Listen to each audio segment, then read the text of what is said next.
Fala, turma, muito bom dia, muito boa tarde, muito boa noite a todos. Não sei que horas vocês vão assistir esse podcast, mas a partir de agora, todas as quintas-feiras, a partir das 14 horas, lançaremos mais um episódio do Podcast SA. Então, hoje tem aqui comigo Joaquim Tomé, CEO do Grupo EPIA. Boa tarde, Joaquim.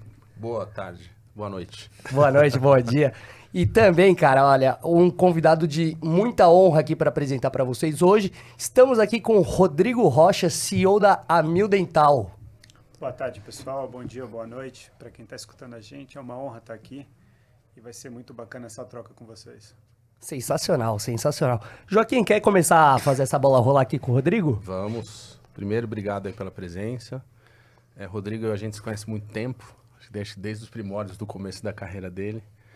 E entrando nessa linha, a gente sempre pede para as pessoas contarem aí esses setênios até você chegar na Amil Dental. Como foi sua trajetória? Bacana. Aí o pessoal poder te conhecer melhor. Bacana. Então, Rodrigo Rocha, eu tenho mais de 20, 21 anos aí de mercado de saúde.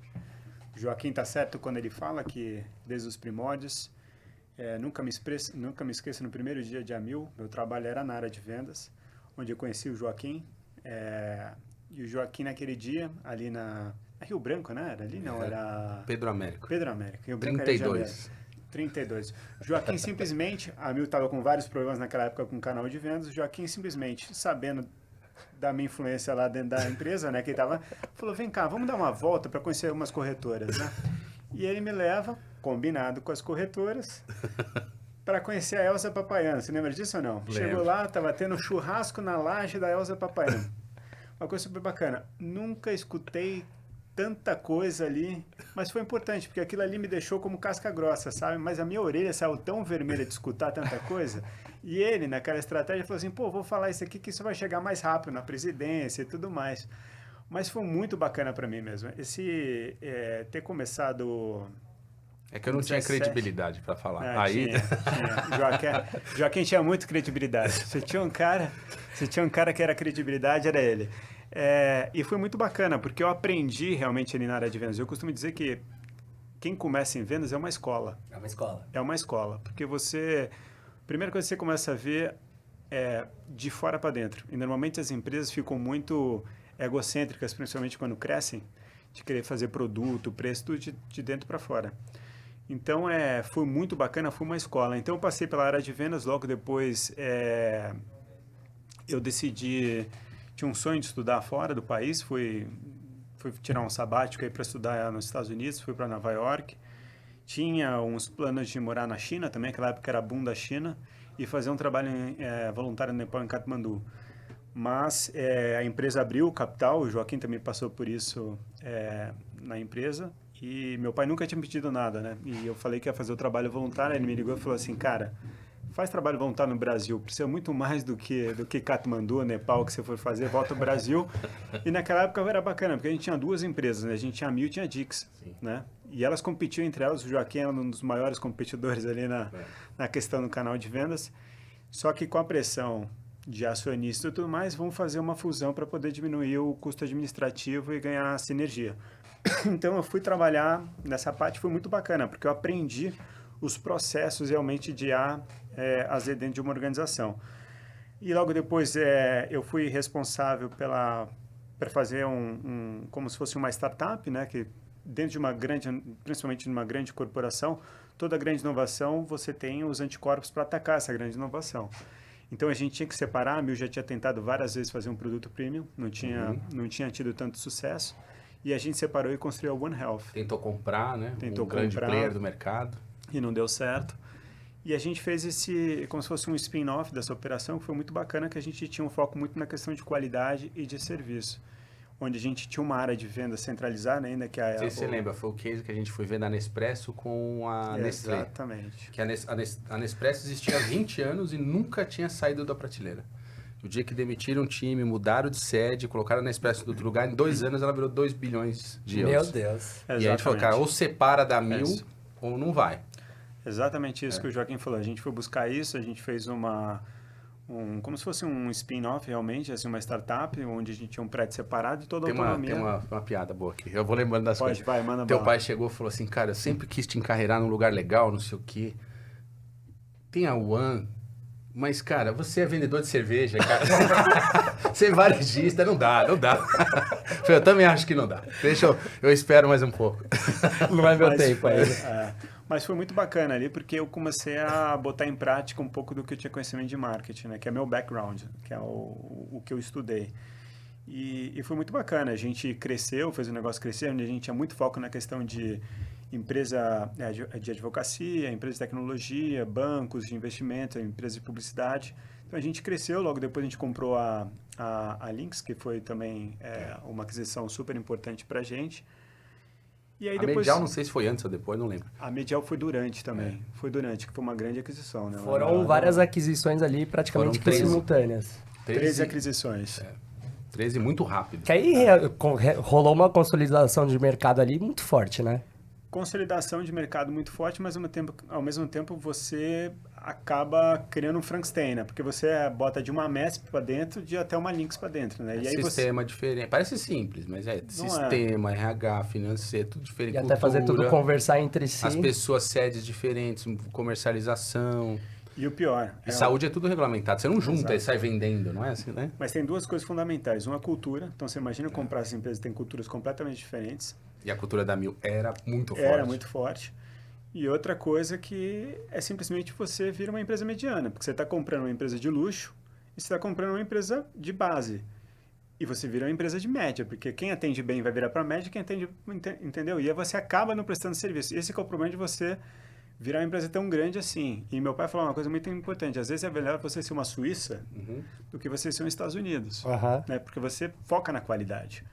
Então, acaba realmente perdendo um pouco e se perdendo... Beautiful. Famoso slide. Você perdendo um pouco dessa qualidade.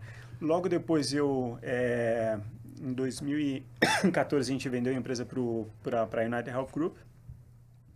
E aí a gente monta uma área de marketing, que não existia uma área de marketing. A empresa era uma house, né? A empresa era muito familiar, o Joaquim sabe disso, né? Então, o marketing era muito ligado à presidência, o RH era ligado a outra presidência, você tinha uma questão de tecnologia aqui. Então, a gente começou realmente a profissionalizar e a gente formou essa realmente uma área de marketing, que antes era uma área mais de comunicação. Eu tocava isso e deu 2 anos, 3 anos, eu fui convidado para ir para os Estados Unidos para trabalhar com a United Health Group, morando em Minneapolis, onde assumiria a área de marketing global da organização, principalmente com foco na América do Sul, onde a gente tinha atuação, a gente tem atuação Chile, Peru, Colômbia, Brasil, Portugal também, que era parte da aquisição do Brasil, a gente tinha 7 hospitais lá. E eu fiquei lá durante 5 anos. Nossa, foi tudo isso? Tudo isso. 3 anos em Minneapolis, 2 anos na Flórida, não aguentei o frio de Minneapolis, que é uma coisa absurda, mas foi muito importante para mim, principalmente para entender a cabeça de americano, como que eles funcionavam. Cultura, para poder voltar, e eu volto para o Brasil. Lá no INSEAD, né, fazendo um parênteses, era muito legal que eles falavam assim, quando você vai fazer uma expansão, que o Brasil tem poucas multinacionais origem brasileiras, né, assim, em relação a muitos países do mundo, não que tenha poucas. E às vezes fala assim, como é que você faz? Então vamos supor que você vai expandir para Portugal ou para Argentina, então você tem que contratar ou um argentino que trabalha muito tempo no Brasil, que ele vai voltar para o país dele, mas ele entende a nossa cultura, ou você contrata um brasileiro que mora lá há muito tempo, para ele falar, bom, cara, o cara aqui vira diferente. Ele vira um intermediário 100%. Ele ali, praticamente hoje, não sei quantos fizeram essa sua trajetória, mas... O único. Então, é o único que brasileiro na United voltou, que foi lá e aculturou na cultura americana e também é brasileiro. Então, tá numa posição muito privilegiada aí na carreira. Foi muito bacana. Porque principalmente quando você olha a United Health Group, eu não sei quantos você conhece, mas é a maior empresa de saúde do mundo. E a 5ª maior empresa do mundo. Eles faturam... Daquela época era 180 bilhões de dólares. Já está muito mais. E você enxergou duas culturas muito distintas ou para você foi até que um processo tranquilo isso? Não, foi um processo tranquilo. Primeiro, pela minha característica. Eu sou um cara que me adapto muito fácil. Camaleão. Foi ele que fez ser tranquilo. Não, porque eu me adapto muito fácil, entendeu? Eu sou uma pessoa que... Camaleão. Camaleão, assim, eu me adapto muito fácil. E segundo... Eu vou te falar, a humildade. Porque uma das primeiras coisas que eu fiz, por exemplo, aqui, eu gosto muito de colocar o cliente no centro do negócio. Realmente de serviço, de qualidade. Por isso até que a questão da One foi muito isso.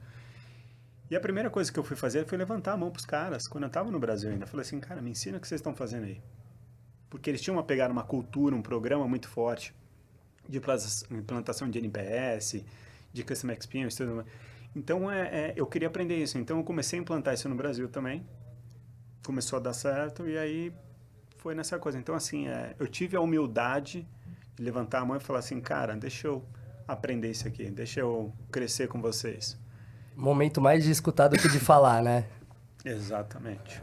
Exatamente. Sensacional. E outra coisa, eu fazia uma linguagem, que eles também foram espertos, uma linguagem dos dois lados. Eu conhecia a empresa, conhecia o histórico e comecei a conhecer a cultura deles. Então, nas conversas, eu falava assim, eu acho que isso aqui precisa arrumar, isso aqui precisa fazer isso aqui.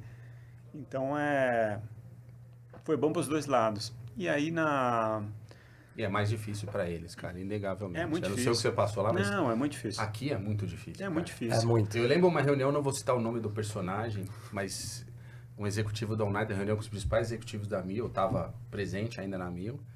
Eu sei que ela bateu a mão na mesa assim e falou, não pode mais falar it depends. Que é toda brasileira assim, Isso A depende. ou B, depende. O americano não tem essa Sai de palavra cima do depende. muro. Né? Não, mas eu acho que isso é cultural, não é qualquer americano. É assim, né? É uma cultura bem diferente. Esse negócio de você tirar uma hora por exemplo, de almoço, não. Todo mundo almoça na frente do computador. Hoje mesmo eu estava almoçando, antes de vir para cá já almocei até. Já almocei na frente do computador. Você acaba pegando essa cultura, entendeu? Você está trabalhando ali junto. Esse é o objetivo. Então, Eles entendem várias coisas. Né? Eles não entendem. Aí eu voltei tem... Se é que é para entender também. Exato. Para entender. Tem mais de um ano.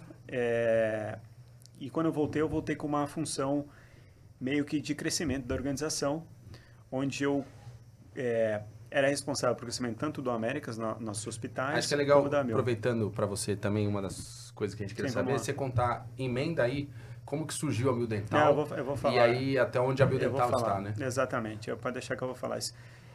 E aí eu recebi recentemente, como a gente separou as organizações, né? Como a gente tava um navio grande e aquela questão de média, de a gente não ter foco de A a Z, a gente resolveu simplesmente fatiar o negócio em vários negócios, várias unidades de negócio, para a gente ganhar mais agilidade, mais foco e tudo mais.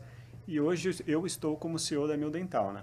E aí, emendando aqui na pergunta do Joaquim, é interessante até a gente abordar o seguinte: a Mil odontológica, assim, a Mil Dental, ela começou em 1984, tá? Há muito tempo atrás. A Mil foi fundada em 78. Então, você pega... A Mil foi uma das primeiros planos odontológicos do mercado. Antigamente só tinha a Golden Cross, que também tinha um plano odontológico. Só que aconteceu, a gente perdeu o time. Por quê? Porque numa empresa gigante, onde o foco era o hospital, onde o foco era o médico. Aí o vamos médico chamar dava assim. muito dinheiro naquela época. Muito Então, você dinheiro. fala, Você está falando, deixa pra lá. você tá falando de um ticket, a diferença é brutal. Brutal. É brutal. Então acabou separado. Só que aconteceu. Mercados, principalmente quando você vê nicho, cresce. O Odontoprev, por exemplo, o Randall fez o Odontoprev o que fez. Entendeu? Crescer. Por quê? Porque teve foco, teve nicho. Então tem um mercado. E o mais interessante é o seguinte: se você olhar desde 2017, aliás, desde 2016 até hoje, o único mercado que cresce realmente é o odontológico. A gente está falando de 1,5 milhões de vidas a cada ano adicionado no setor odontológico, enquanto que o médico está flat. Ou caiu até. E isso acontece por alguns motivos. No primeiro motivo que acontece é o seguinte: o brasileiro cada vez mais está valorizando a questão da saúde bucal. Por questão de autoestima, por questão de beleza. Hoje eu costumo dizer que a saúde tem 3 pilares, né? É você parecer bem, se sentir bem. Parecer bem, se sentir bem. E estar, né? E estar bem. Exatamente, são os 3. Ontem mesmo eu também dei entrevista e acabei esquecendo o terceiro. Esse aí, estar bem. Então, esses 3 pilares é muito importante. E o odonto, ele se passa por isso, né? Porque, por exemplo, tem problemas cardíacos que começam pela boca, né? A questão da autoestima, que você entra em depressão. Então, tem várias coisas. E o segundo ponto é o seguinte: cada vez mais as empresas oferecem um plano odontológico como um modelo de retenção. né? Antigamente só oferecia o médico, agora estão oferecendo. Então, essa oferta para os funcionários fez crescer muito. E o terceiro caso aqui, principalmente aqui a gente está falando, é um novo canal de vendas, que é o canal bancário, que também, como um balcão, está oferecendo, principalmente Bradesco, Santander e Itaú, estão oferecendo no seu balcão o produto odontológico. E isso faz crescer. Então, é um mercado que cresce bastante, tem bastante oportunidades. E sem contar com a margem, complexidade, regulamentação, é muito menor do que o médico. Hoje a Mil Dental tem quantas vezes? Hoje a Mil Dental tem 2,3 milhões de clientes. A gente faz cerca de 10 milhões de procedimentos ano, mais ou menos uns 1,5 aí de consultas, né? E a gente tem uma rede credenciada de 14 mil dentistas no Brasil. E isso é muito interessante, pelo seguinte, que o Brasil hoje tem 350 mil dentistas. É o país no mundo que tem mais dentistas disparado. O segundo vem os Estados Unidos com 150. Então, você está falando de 3 vezes o número de dentistas. E, além disso, por experiência própria de ter morado nos Estados Unidos, a qualidade da odontologia no Brasil e do serviço é disparado o melhor. Então, você começa a ver pessoas de Israel, dos Estados Unidos, de Portugal. Qualquer clínica que você vai hoje é quase um concierge. Exato. Assim, Tudo vindo fazer tratamento aqui, é verdade. Vem fazer tratamento aqui. Então, essa questão de o turismo hospitalar que existe, né, do outro lado, existe também um turismo. O Brasil também já vai flanquear a Turquia, no negócio do cabelo lá. Vitinho, inclusive. Eu preciso, né? Sabe o que é engraçado? Não, eu falei com uma... Eu falei com uma... Você tá brincando? Eu também preciso. Chegando a idade, cara, a gente paga a conta. O problema é que eu tô longe da idade. Mas eu sei que não tem nada a ver, mas eu falei com uma dermato esses dias e sobre o mercado de dermatologia, principalmente de estética, vamos chamar assim, que outra coisa, a odontologia hoje tá numa fio... Harmonização, assim, muito. Harmonização, quem aplica muito. tudo mais. E eu perguntei para ela, falei assim, aonde você ganha dinheiro realmente? E ela falou, sabe onde dá muito dinheiro? Serviços estéticos. Cabelo. Sério? Que é o maior de todos, é cabelo. Eu falei, pô, então o pessoal tá indo pra Turquia, né? Que é o... Falou, não, agora o pessoal treinou e tá fazendo aqui. Então você pega alguns caras aqui, estão ganhando muito dinheiro com isso. Muito dinheiro. E a margem é muito alta. Muito alta. Agora é complexo, né? É uma cirurgia de 12 horas, 13 horas pra botar. Nossa. E fica feio depois, né? O processo. Eu acho que é a curto prazo, né? Curto prazo. Compensa depois. Compensa, não, depois compensa. Eu tô compensa. maluco quase pra todo fazer. mundo que faz fica bom, cara. Exatamente. Compensa. E Exatamente. rejuvenesce muito. Rejuvenesce. O pessoal sacaneia meu irmão, eu sou 4 anos mais velho. Sim. Ele vai nas reuniões comigo agora e fala, nossa, seu irmão mais velho que é ele, né? Aí eu falo, o cara tá acabado. O Wesley é igual eu e meu irmão. Meu irmão tem coque, você para pra pensar. É loucura. Meu irmão usa coque no cabelo. Mas vamos voltar, aqui a gente não tá na mil Já estética. Já vamos pra estética. O papo vai assim. Rodrigo, uma coisa que eu queria te perguntar é, quando você assumiu a Mil Dental, quais eram os principais desafios que você via quando você chegou no comando da operação?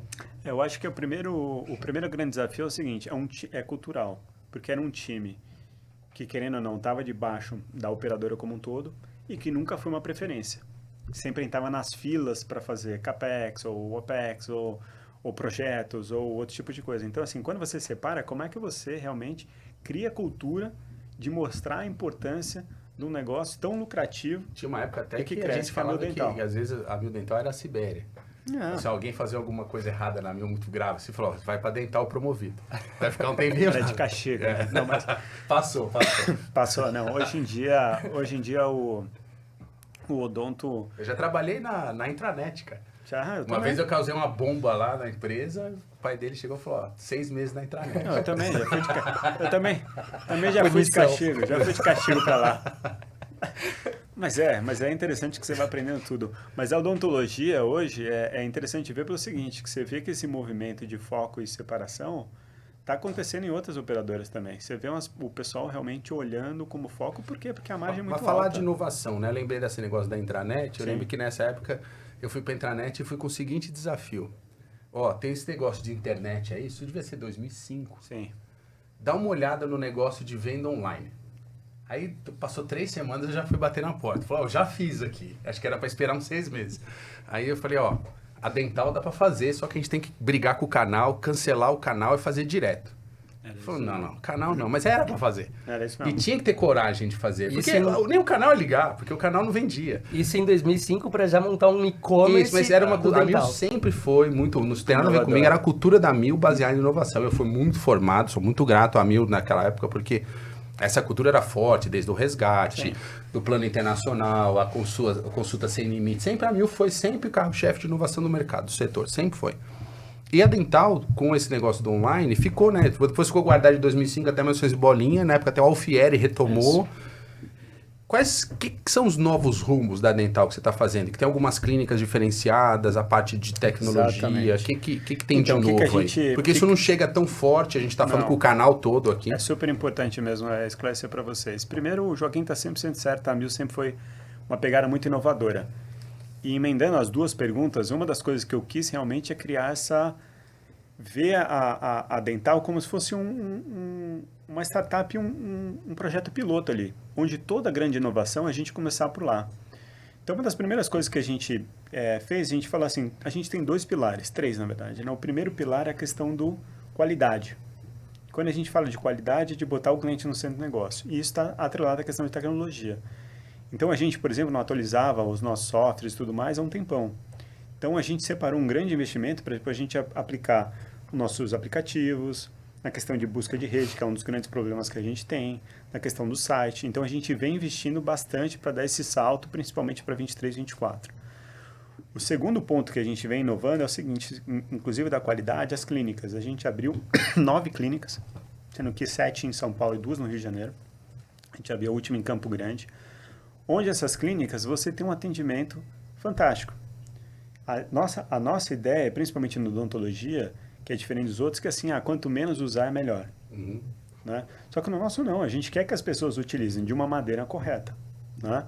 Então, as nossas clínicas oferecem uma qualidade muito grande, um serviço muito grande, e você acaba fidelizando muito mais o cliente, e a gente tem provas disso que as pessoas que utilizam nossas clínicas ficam muito mais tempo na nossa carteira.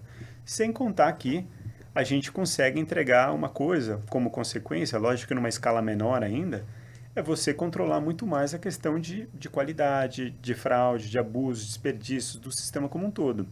Então, é uma vertente muito forte que a gente tem. Outra grande inovação que a gente tem, Joaquim, falando de estética, a gente colocou um produto no mercado, que é considerado hoje o melhor produto do mercado de odonto, que é o produto estético. Tá? É um produto que a gente oferece hoje, clareamento, a questão de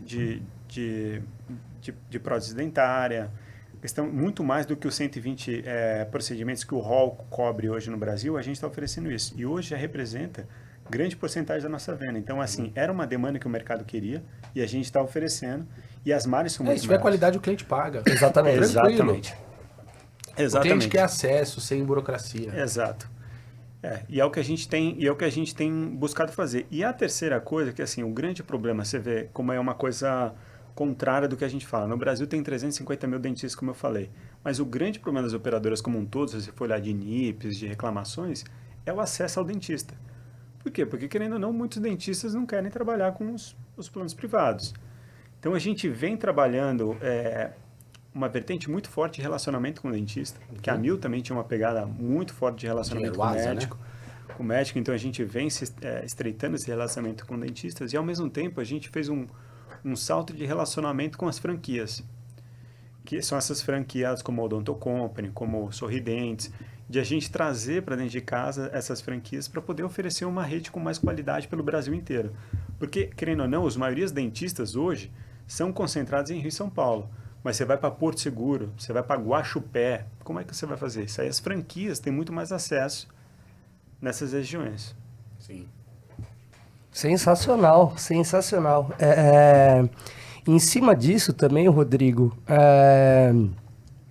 como que você enxerga que estão aí os próximos anos aí dentro do mercado odontológico? Eu vejo um mercado com muito potencial. Primeiro, como eu falei, é um mercado que vem crescendo bastante, 1,5 milhão de vidas aí a cada ano. Eu não vejo parando, até porque esse crescimento se deu com crise, com toda a crise sanitária, toda a crise sanitária que a gente passou. Então, a gente tem crescido cada vez mais.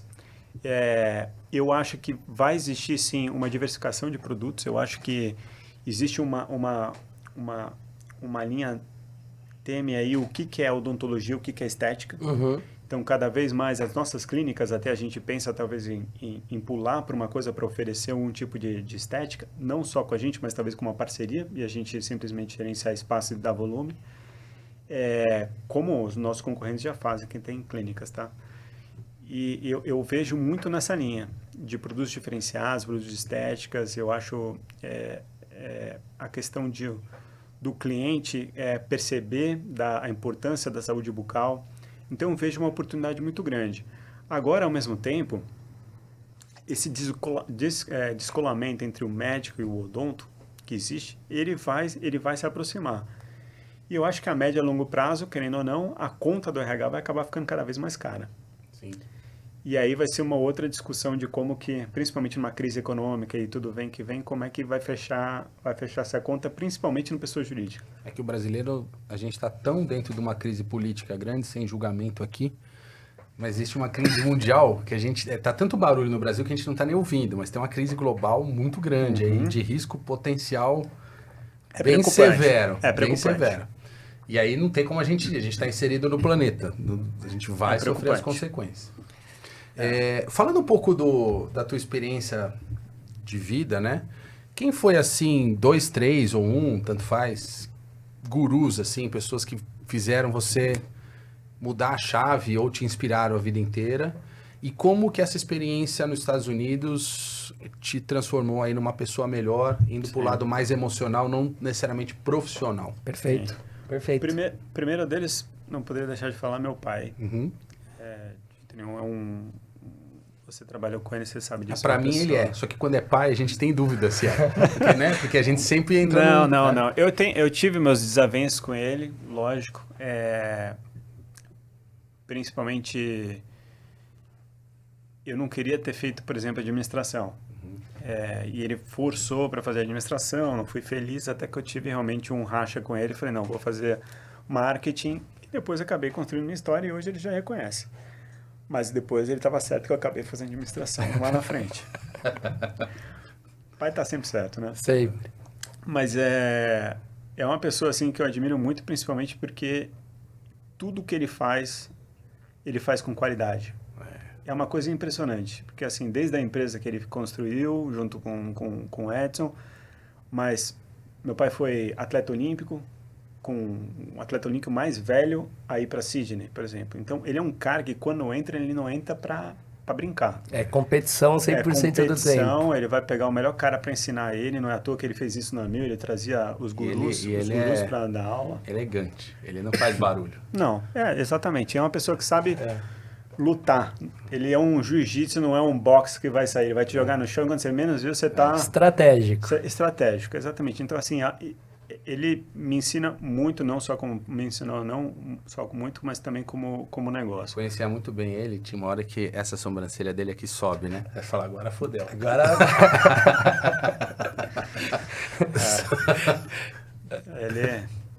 Ele ia de 0 a 80 muito rápido. Até em cima dessa pergunta do Joaquim, uma que eu tinha pensado em fazer, quando você falou que tirou um ano sabático lá atrás, e...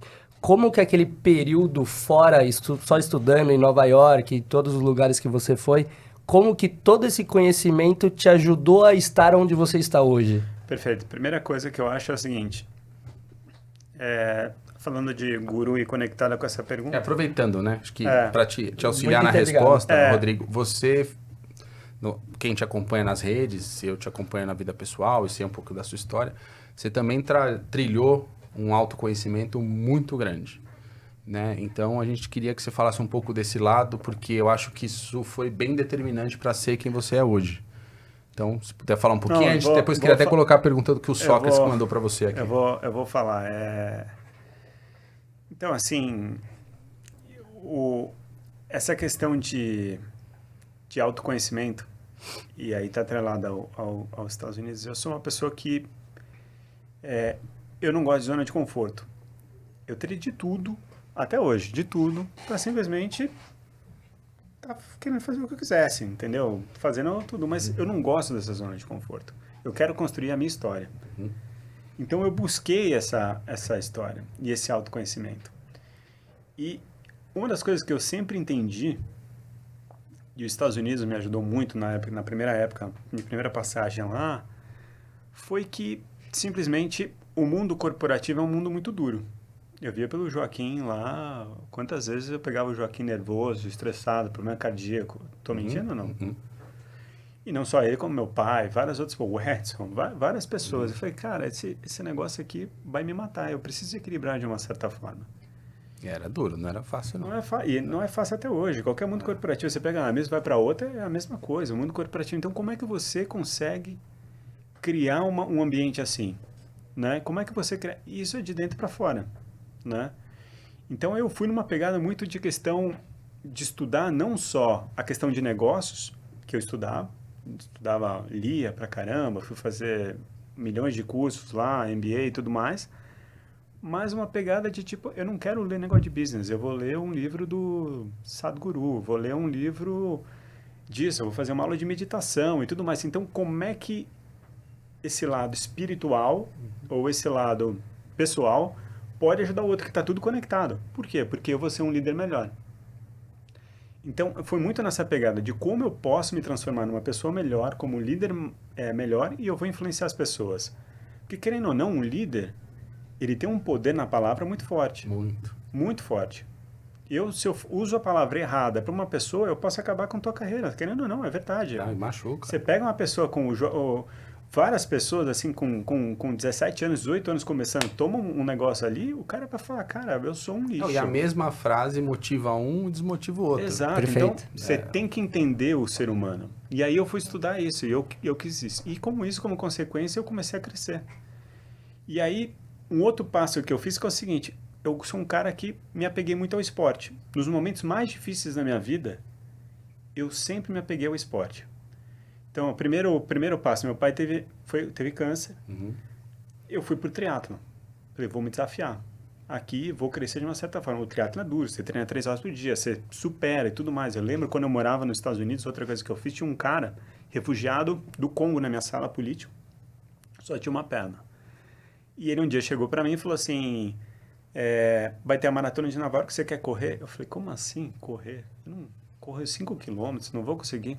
Eu falei, cara, se eu consigo com uma perna, você consegue com as duas. Na hora eu fiz inscrição, cara. Na hora.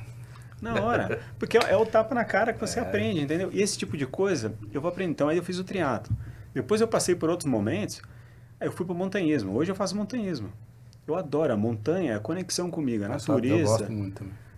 É a questão comigo. Isso vai crescendo. Isso é um MBA. E aí eu vou trazendo pessoas. E o mais engraçado, eu uso bastante as redes sociais, o que eu recebo de mensagem falando... Não para. Me leva. Não, me leva na próxima. Eu quero fazer com você, quero não sei o quê. De homem a mulher, assim, vamos, não sei o quê, vamos e vamos. É impressionante, né? Você conheceu bem o Joel J. Tinha um momento que eu estava num momento crítico da minha vida, assim, separando, pressão no trabalho e tal, reinventando carreira. E o Joel tá no começo da ascensão digital dele. Aí eu comecei a acompanhar, falei, pô, esse cara fala as coisas... Eu gosto do estilo dele, eu sou até parecido do jeito de ser, né?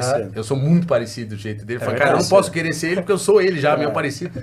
Só que aquela hora eu tava precisando do cara, né? E ele outro dia eu vi ele falando que é a quantidade de gente que ele mudou a vida, né? E eu entrei o seguinte, eu falei, pô, vou correr 100 dias, não vou beber uma gota, que era mais difícil de tudo, e fiz musculação 65 dias, mas foi um nível de exagero assim, e o que acontece? Eu não fiz aquilo pra ninguém.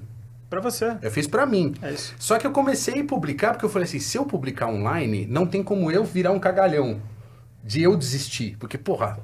E aí eu fiz uma pesquisa no terceiro dia, falei, quem acha que eu vou conseguir bater a meta? E deu 67% que eu não ia conseguir. Não ia. Pronto.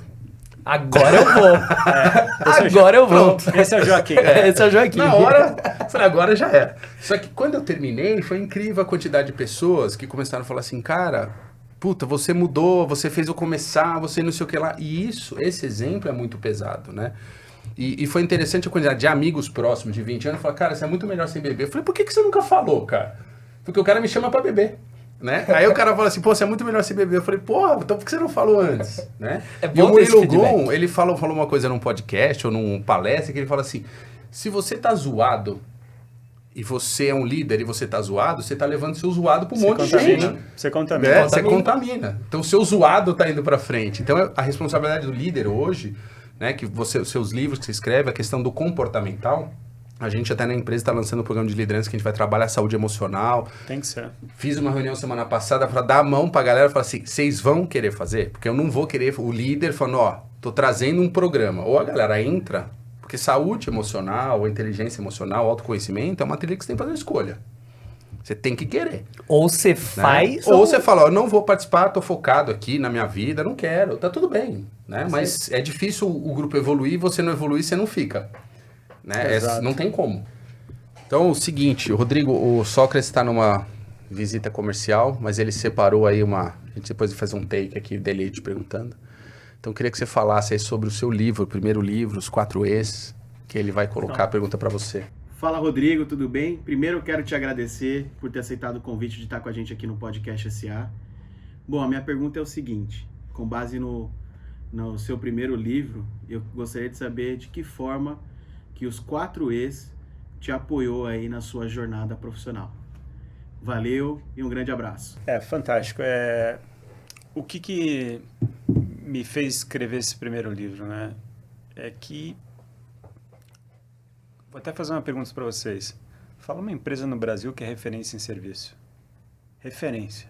Referência em serviço? Tinha lá no passado a TAM. Tinha no passado, exato. A TAM. A Mil sempre foi. A Varig teve a sua época, né? Mas você está falando coisas que quase vai valer. Hoje... Por quê?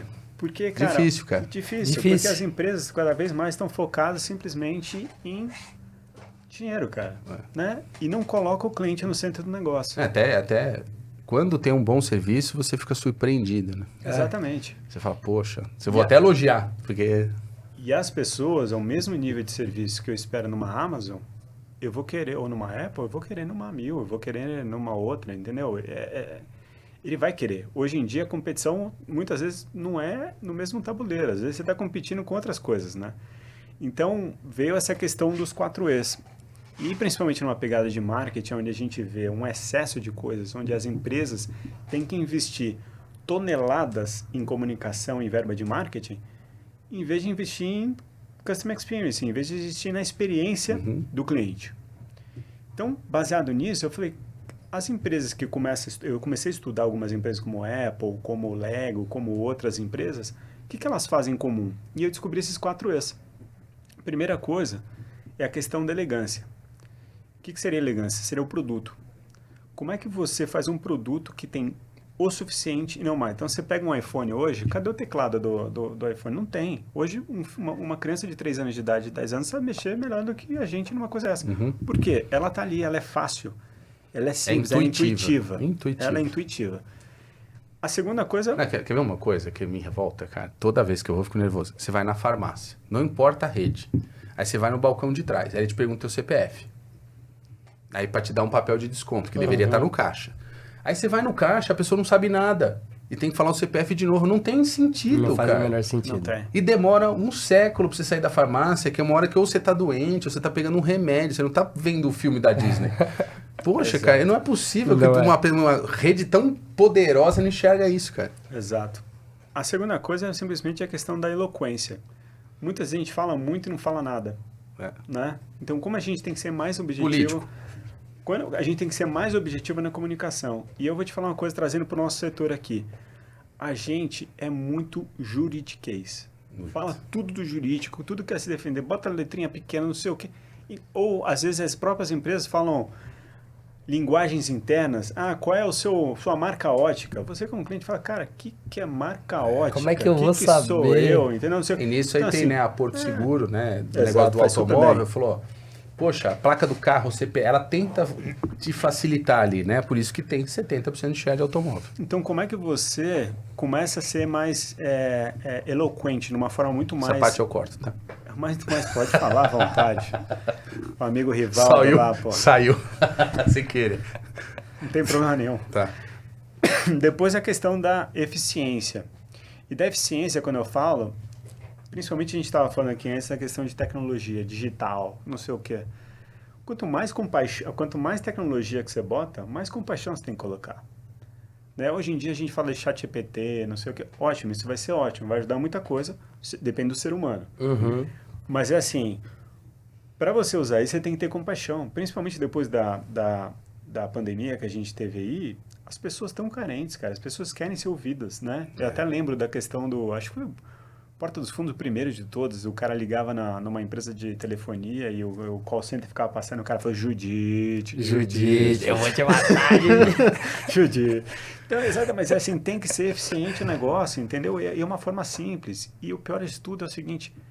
A maioria dos problemas estão dentro de casa e são simples de resolver, cara. O Edson falava uma coisa muito interessante para mim, que ele falou o seguinte, para você que quer ser um bom executivo, tem um conselho que eu vou te dar. Bom senso. Tenha bom senso. Se você tiver bom senso nas suas decisões, no que você fazer, isso eu levei para minha vida. Você tem que ter bom senso, cara. E as pessoas hoje em dia não têm bom senso. Não tem bom senso. Então, assim, isso vai te nortear para chegar a uma nova liderança. E o último, esse, acabando a pergunta do Sócrates, é o êxito. Toda empresa busca, lógico, a questão financeira. Só que ela não é só financeira. O êxito simplesmente pode ser a questão de satisfação do cliente também. Então, são baseado nesses 4 E's que eu comecei a aplicar e nortear um pouco essa minha vida. Esse livro eu escrevi em 2014, já tem um segundo livro que eu publiquei, mas ele norteia até hoje muito da minha estratégia, que é realmente questão da qualidade, botar o cliente no centro do negócio. Porque, querendo ou não, eu vou te falar uma coisa. Qual é a chance de nós 3 aqui, um dia, usar o sistema de saúde do Brasil? Zero. Só se for muito necessário. Obrigado. Mas e o privado? Usar um plano de saúde hoje? É muito difícil. Não, você não vai usar um plano de saúde hoje? Não, eu vou Você usar. vai Não, ficar com doente? certeza eu vou usar. Com Só que certeza eu vou continua- É usar. isso que eu tô querendo dizer. A experiência continua difícil. Exatamente. Então, continua difícil, mas o que eu tô querendo é o seguinte, e essa é uma coisa de propósito que a gente nem falou aqui. Eu acredito num propósito. Além da questão de construir uma história, tem a questão do propósito muito forte, porque é o seguinte, você fazer com que o sistema de saúde funcione melhor para todos, esse é um propósito muito forte. Porque eu sou usuário, você é usuário, seus pais, sua mãe, seus filhos, seus netos, todo mundo usuário. Então, se a gente não fazer esse negócio funcionar, um dia essa conta vai chegar pra gente. Sim. Entendeu? Então, assim, Ah, é um vale pra propósito educação, muito forte. vale pra tudo. Vale pra educação, são os pilares, né? Educação, saúde. Então, a gente tem que ter esse propósito, isso tem que funcionar, e isso é para todo mundo, de A a Z. Pode parecer utopia? Pode, mas esse é o propósito, cara. Isso que a gente tem que pensar. E aí vem produtos substitutos, lógico, para poder pegar níveis de cadeias diferentes e tudo mais. Não vem ao caso aqui no debate, né? Mas você vê que para alta complexidade, o SUS é muito referência em vários lugares do Brasil. Com certeza. Tem hospitais bons. Só que a atenção primária é onde ele peca, que é na capilaridade. Então, o setor suplementar, ele podia estar muito focado na mudança da atenção primária. Isso é um debate que hoje no Brasil polarizado, não sei o que, ele não consegue ter. Regulamentação, judicialização e tal. Mas a atenção primária, que é onde tudo começa, né? Às vezes a pessoa que nem fala, precisa de acolhimento, precisa de um pouco de orientação, precisa de uma medicação. Isso muda tanto, cara. Né? E eu vou te falar, a saúde começa pelo carinho, cara. Você pode ir em qualquer lugar, mas quando um enfermeiro, cara, ou Eu passei esse final de dentista, semana com a minha mãe, foi um uma dentista experiência te olha, cara, ruim. te abraça, vem aqui, não sei o quê.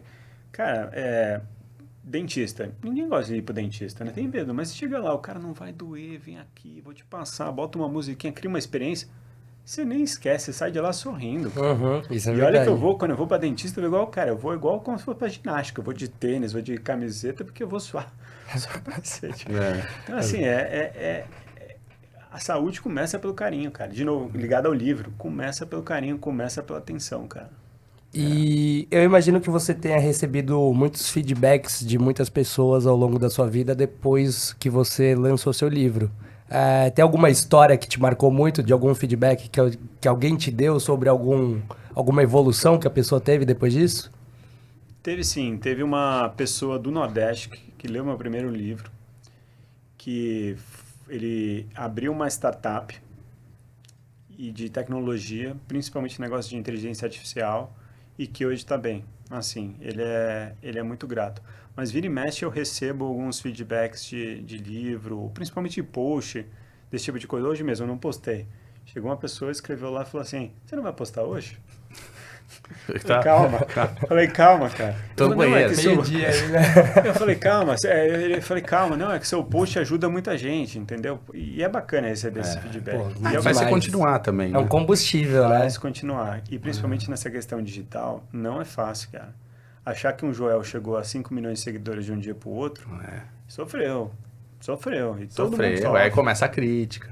E sofre, exatamente. Ô, Joaquim, eu não sei nem como falar, mas a gente tá chegando no final da conversa já, Não, né? tem duas perguntas últimas, né? Por que o corretor poderia escolher a Mil Dental, falando do mundo profissional? E qual o futuro profissional, pessoal do Rodrigo? Vamos lá. Vamos começar. Aí a gente encerra. Então, aproveitando aqui que eu estou falando com vocês, corretor, como eu falei, oportunidade gigante. A questão da odontologia no Brasil vem crescendo bastante. A saúde começa pela boca. E outra coisa, um sorriso bem feito, quantas portas não se abrem? É uma questão de autoestima das pessoas. Então, isso é uma coisa muito bacana. E outra coisa é o seguinte, a complexidade para vender um plano odontológico é muito mais fácil. Então, você utilizar com as ferramentas que a gente dá de tecnologia, antigamente o corretor falava, pô, eu não vou pegar o carro aqui, vou para a Zona Sul, vou para a Zona Leste para ganhar uma comissão baixa, não vai pagar nem minha gasolina. Mas hoje em dia a gente tem ferramentas para isso e todo suporte.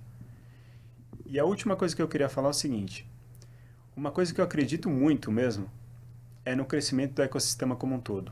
Por quê?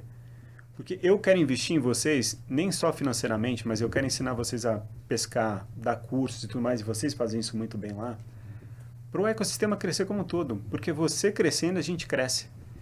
E a gente confia em vocês. E tanto é que vocês sabem, e não sei, os novos ou os velhos que estão nos ouvindo, que esse canal foi formado principalmente por uma pessoa que está aqui na frente. O canal de vendas foi formado pela Mil, né? Esse canal nesse carro. Então, assim, a gente é muito grato, a gente tem uma paixão muito enorme, principalmente eu, como falei, assim, aprendi. Se o Rodrigo, já emendando a segunda pergunta, se o Rodrigo hoje chegou a uma liderança, foi realmente grato a toda essa escola que eu tive com vocês. Eu aprendi muito e continuo aprendendo nesse canal de vendas e vocês corretores. Então, assim, muito obrigado por tudo que vocês fazem, contam sempre com a gente. E agora, só respondendo a segunda pergunta, eu quero, além de fazer o sistema de saúde funcionar melhor para todos, eu quero transformar as pessoas nos líderes melhores, seres humanos melhores. E por isso, quando vocês olham nas minhas redes sociais, veem esse tipo de comunicação, realmente é para... muito que eu escreva para mim, como o Joaquim falou, o negócio da corrida para ele, muita coisa que eu estou ali refletindo, escrevendo que é para mim, mas como consequência você muitas vezes tem as mesmas dores que eu, as pessoas estão sofrendo a mesma coisa. Então, assim, quanto mais a gente espalhar essa corrente do bem, a gente vai transformar líderes melhores, clientes melhores, corretores melhores, ecossistemas melhores e um mundo melhor. Isso aí. Rodrigo, quero te agradecer. Agradecer aí pela presença. Rodrigo já me ajudou muito na vida. E manchar aqui também um abraço para dona Neuza Rocha, senhor Jorge Rocha. Neuzinha. Né? Que também foram aí muito importantes para mim na minha vida, né? Vou botar eles para assistir esse podcast. Tá bom. Cara, Um abraço sensacional. aí. Queria agradecer muito também sua presença aqui, Rodrigo. Pra mim, cara, é muito inspirador estar ao lado de dois CEOs, né? O Joaquim aqui junto com a gente no dia a dia. E você aí conhecer um pouco da sua história também é fenomenal. Eu lembro de uma primeira conversa que a gente fez lá na Sala Oval, que eu falei, cara, de novo, vou fazer mais uma conversa com o Rodrigo. Então, pra mim, é muito inspirador ter esse tipo de momento aqui junto com vocês. Então, agradecer muito aos dois, tá? Obrigado, Vitinho. E eu espero que pra turma que tá acompanhando aqui junto com a gente, espero que seja extremamente inspirador pra todos vocês. E fica conectado, qualquer coisa manda mensagem lá no Instagram do Corretor SA, estamos à disposição. Um beijo a todos e tchau, tchau.